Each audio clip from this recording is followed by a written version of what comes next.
Welcome. Today we're going to talk about something that affects millions of people, but is often misunderstood: ADHD, or attention deficit hyperactivity disorder. But even more importantly, we're going to explore how anyone, whether they've been diagnosed or not, can dramatically improve their ability to focus, sustain attention, and take control of their cognitive performance. ADHD is not a flaw. It's a difference in how the brain filters, directs, and sustains attention.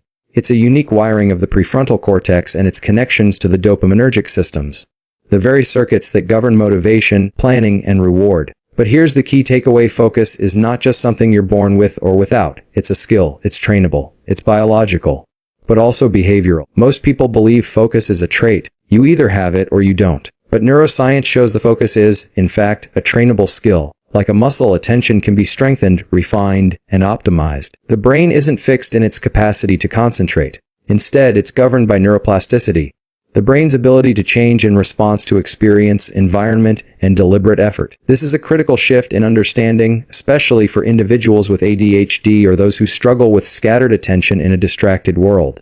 In the brain, focus involves the coordinated activity of several networks. Chief among them is the prefrontal cortex, the area responsible for decision-making, planning, and impulse control. This region helps suppress irrelevant stimuli and maintain attention on a task. But the prefrontal cortex doesn't operate alone. It's supported by the thalamus, which acts as a sensory filter, and the dopaminergic systems, which govern motivation and reward anticipation. When these systems are balanced, focus feels fluid. When they're dysregulated, focus becomes fragmented or overly fixated. What science reveals is that these systems are modifiable. For example, when someone engages in goal-directed behaviors repeatedly, the brain creates stronger neural pathways related to those tasks. This means routines that demand sustained attention, reading, learning, creating, don't just get easier with practice, they actually reshape the brain to make focus more accessible in the future. Even something as simple as setting a timer and working for a focused 20-minute session builds attentional stamina over time. The myth that ADHD represents a broken attention system is also misleading. People with ADHD are not incapable of focusing. They often demonstrate what's called hyperfocus when deeply interested in a task. The problem is not attention itself, but the ability to regulate when and where to apply it. That distinction is critical. It means that by manipulating external conditions, like the structure of tasks, the timing of effort, and the environment, we can support the brain's natural capacity to attend.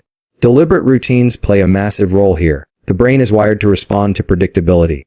When tasks are repeated in a structured manner, the brain's attentional networks begin to anticipate and prepare. This is part of what makes morning routines or specific work rituals so effective. They serve as cues that trigger the brain into a focused state. Over time, these associations strengthen, making it easier to access focus without requiring as much cognitive effort to get started. Neurochemistry is also a big part of the story.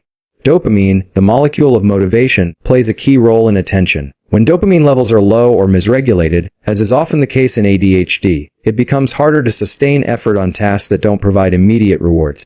However, certain behaviors can increase baseline dopamine or enhance its effectiveness. Physical activity, exposure to sunlight, novelty, and intermittent fasting have all been shown to influence dopaminergic tone in ways that promote focus. Understanding this allows individuals to build protocols around their biology rather than against it. Mindfulness is another tool that rewires attention.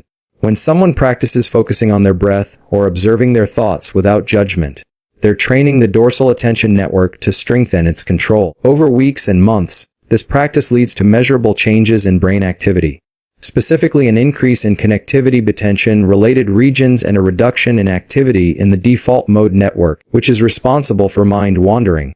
The result is a quieter mind and a more intentional focus. There's also the concept of attentional inertia. This refers to the momentum the brain builds when it stays engaged with a single task. Once attention is applied for a few minutes, the likelihood of remaining focused increases dramatically. Interruptions, especially digital ones, reset this process, making it harder to regain focus. This is why turning off notifications, using full screen modes, or working in distraction-free environments is more than just good advice.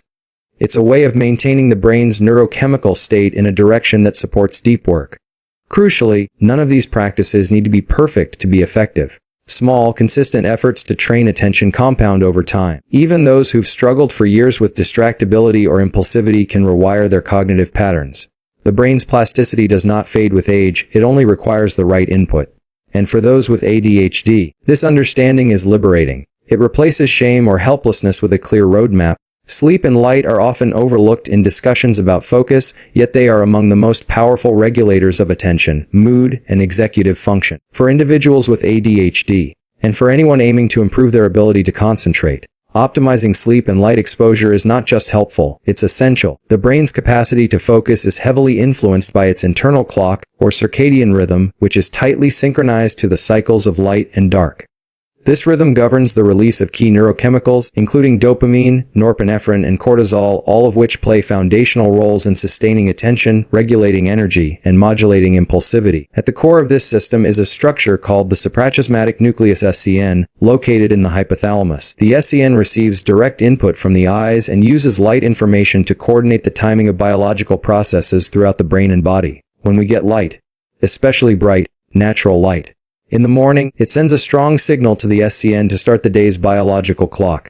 This triggers a cascade of hormonal events. Cortisol rises to promote alertness, dopamine begins its daily rhythm, and melatonin, the hormone that promotes sleep, is suppressed. This early light exposure essentially tells the brain, it's time to be awake, alert, and focused. The problem is that many people, especially those with ADHD, have disrupted light exposure patterns. Staying indoors during the day and being exposed to artificial light at night confuses the brain's timing systems. Without strong morning light, the brain doesn't get the signal to initiate its alertness mechanisms. And with bright screens in the evening, melatonin production is delayed, making it harder to fall asleep at a consistent time. This misalignment doesn't just affect sleep quality, it throws off the entire neurochemical foundation of focus for the next day. Research shows that even short bouts of morning sunlight, 10 to 30 minutes depending on cloud cover and latitude, can have profound effects on mood and focus.